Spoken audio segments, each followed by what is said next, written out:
Welcome back, Muntinlupa City Life Skills Trainees. I am Rizami Platil and we shall be discussing the self-motivation competency. This is part of the 15 competencies defined in Republic Act number 10869 or the Jumpstart Philippines program. Let's start. Have you ever wanted to be successful in your studies and your plans in life? Have you ever experienced pursuing your dreams and yet doubted yourself? What is the most essential thing that you require in order for you to be happy, accomplish, and become successful? Well, it is self-motivation. Yes, you have to be self-motivated. Not just to enjoy the things you do, but for you to achieve your goals. The question is, how do you set your goals? And how do you stay motivated to achieve them? So for this module, we will talk about how you can effectively make your project of life happen. So stay buckled up and let me tell you how. Before we go further to our topic, let us learn the key concepts or terms for this module. Number 1, motivation. It is the word derived from the word motive, which means needs, desires, wants, or drives within the individuals. It is a process of stimulating people to actions to accomplish the goals. Second, self-motivation. In simple terms, it is the force or drive that makes an individual to achieve more than what they set out to do. Third, visioning. It is a mental process in which images of the desired future are made intensely real and compelling to act as motivators for the present action. Fourth, goal. It is defined simply as the completion of a task. Goal as a term used in most studies refers to attaining a specific standard of proficiency on a task, usually within a specified time limit. Last, SMART goals. SMART goals stands for specific, measurable, attainable, relevant or realistic, and time-bound. Now that we already know the difference between goal, purpose, and probably what is goal setting, let's now talk about your project of life and how to make it happen. Come to think of yourself at the age of 35. Come on, reflect that, or if you have your pen and notebook with you, write down that. You are now 35 years old. You have struggled at times, but now seem mostly satisfied with what you have accomplished. At age 35, what is your relationship with your parents? At age 35, what kind of job do you have? At age 35, how much savings do you have? At age 35, are you single, married, have children? At age 35, what do you do for fun? Alright, so in the life you have envisioned, did you live your life purpose? Did you achieve your goals? Hence, in this module, I'll be showing you the way on how to make your goals better and make it happen. It is by turning your goals into SMART goals. It actually helps you achieve your desires better. SMART, as what I have said, stands for specific, measurable, attainable, realistic and relevant, and time-bound. As for specific, the more specific you make your goal, the better. As who, what, where, when, why, and how. For example, if you aim to have a stable job in this time of pandemic, your specific goal must be, I want to be regularized in my field of work and gain a higher position 5 years from now. M for measurable. You'll need to be able to measure your progress in obtaining your goal.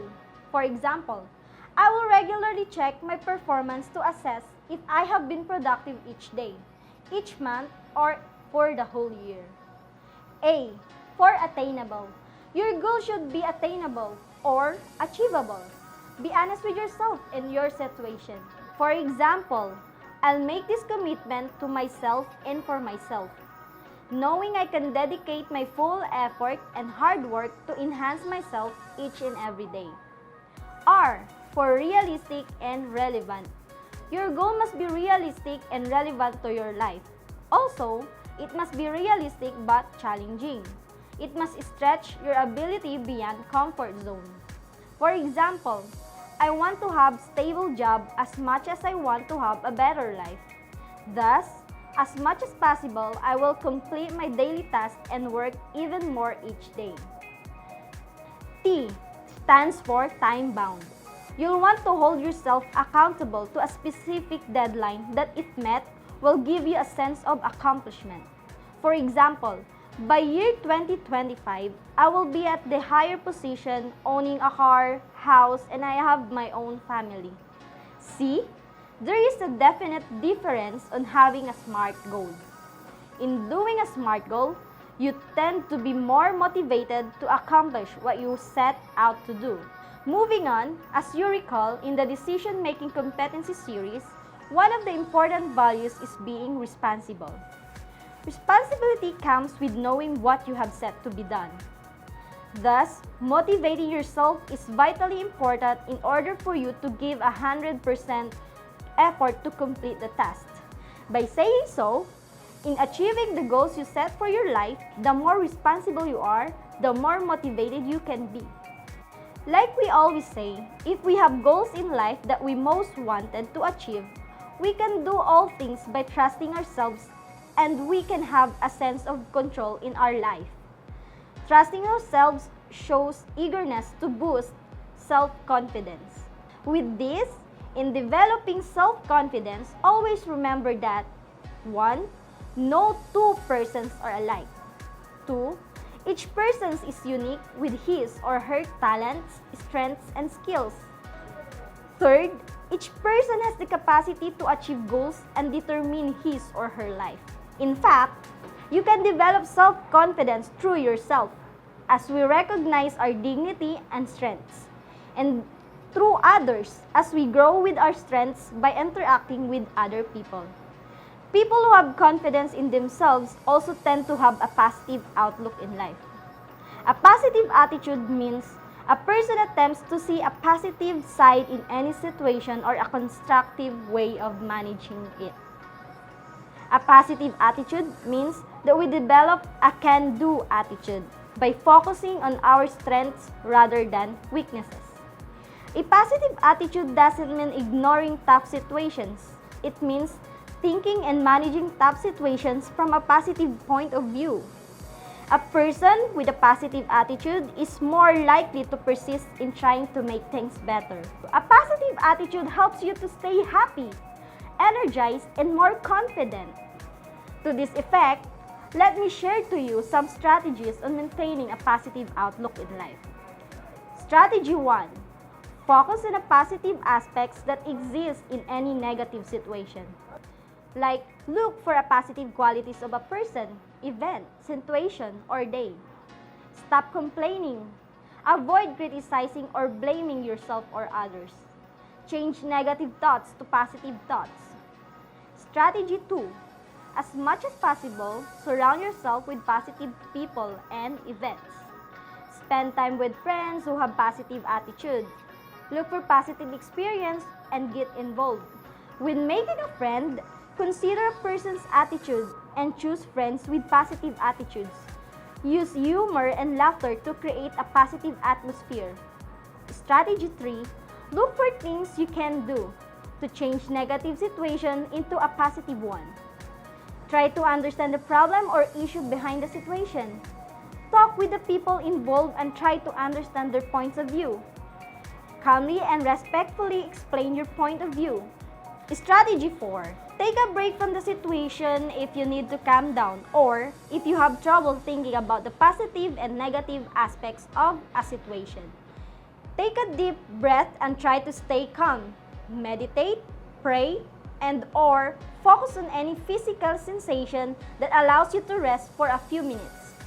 Use humor to reduce the tension. Do something to help others and come back to the situation later. A positive attitude contributes on how to become a good and a productive worker. Nevertheless, a self-motivated person becomes productive as he or she always 1. Plan your day well. Plan how to get to work on time. Make a list of the tasks that needs to be done. Prioritize what needs to be finished first. 2. Focus on your work at hand. Organize your work and work area. Start your job right away. Keep going back to the objectives of the work day while finishing tasks. Third, always be part of the solution. Acquire the right mindset to always be part of the solution. Fourth, do your work well to avoid rework. Do your work well the first time so you don't need to redo the work. You save on time. Do not hesitate to ask questions to understand tasks. Fifth, be cheerful and positive. Studies show that when you are cheerful and positive, you become more productive. Thus, what can we get from being a good and productive worker? We ultimately get respect, recognition, self-fulfillment, self-growth, being an example. Alright, so before we go through the last part of this video, let us first do a recap. First, self-motivation is the most efficient way of improving your confidence and self-esteem. Apart from giving you strength to achieve your goals, it brings about a change in your personality and character as well. Hence, motivating other people is about getting them to move in the direction you want them to go in order to achieve a result. Motivating yourself is about setting the direction independently and then taking a course of action that will ensure that you get there. In life, things don't go exactly according to our plans. Learn to accept and adjust accordingly. Remember, you are responsible for your own self-confidence. Self-confidence should not depend on how people think about you or what they say about you, but on your belief in your personal worth and strengths. Lastly, choosing a positive attitude helps us live happier, work more productively, and maintain a good relationship. So, I bet this training helped you motivated on whatever you set out to do and on your future endeavors. With that, I hope you find leisure time to do your own project of life using the format we will be showing. So now, applying the concept of SMART goal using the table above, I am going to teach you how to make your own project life sheet. Your project life sheet composed of different aspects of life such as school or job trainings you attended, job, business or enterprise you like to have, the age you like to start your own family, the kind or mode of transportation you want to buy or own, the hobbies or entertainment you want to indulge with, the kind of spiritual life you have, and number and kind of friends you like to have. In your project life sheet, there are 5 rows that corresponds to your age group such as age group 15 to 18 years old, 18 to 24 years old, 25 to 34 years old, 35 to 49 years old, and 50 to 65 years old. Since you are in the age group of 18 to 24, you will focus on planning your life on the second row until you finish to the last row. Remember to apply the competency you have learned from this video, the self-motivation. You must try to answer each aspects of life, each box, per given age group if you want to reach your life goals. So, watch and learn as I will guide you how to make your own project life sheet. To start, the row for the age group 15 to 18 will contain information about your recent past. Depending on your actual age, here, you have to think about what have you planned since you were younger than today. What have you desired to be during this age period? Keep it on mind or take it down notes. Like for example, for the first aspect, at the age 15 to 18, you are in junior or senior high school. Currently commuting with a jeepney, playing volleyball and cooking are your hobbies. And of course, at this phase, you are attached with your school friends and family. You can also put here that you have one boyfriend in the aspect of starting a family. For the second row, for the age group 18 to 24, this will contain information about the present. Depending on your actual age, you may change 18 to your current age. So here, you have to state your current event, plan, or something that you are into. For example, taking LST training, finishing a college degree, and the like. For instance, on the first aspect, you can put there currently in college or to graduate college with a degree in business administration. Working at McDonald's as your part-time job while studying as per the second aspect to be filled out. Again, with one boyfriend, still commuting with a jeepney or a grab car. And let's say you are now interested to engaging in an online selling using social media platforms and cooking of snacks as one of your hobby.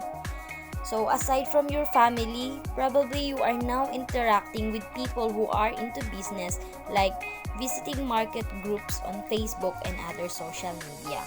Moving on, the row for the age group 25 to 34 will contain information about the next phase of your life.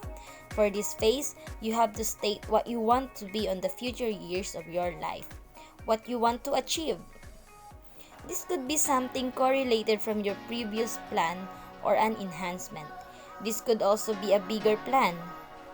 Moreover, in this phase, you might include something that could determine and or consider as your success, like owning a business, being the manager of the company, and many more. By saying so, we can have in this phase like, for the first aspect, you now own a business of bundle snacks like siomai, spaghetti, lumpiang Shanghai, puto, and the like, in which, aside from online selling, you now have your own rented or own place to store. We can also put here that you are interested on attending business management courses for self and business improvement. You got married with your boyfriend, having one child, and you have now budget for taxi and rented one delivery motorcycle. You already extended your social connections into your business partners.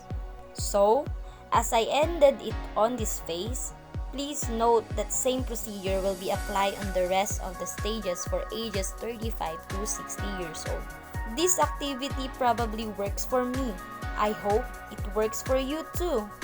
Don't forget to print and stick on your cabinet or room to keep track of your project life goals. To learn more about this series, just go and visit the following references.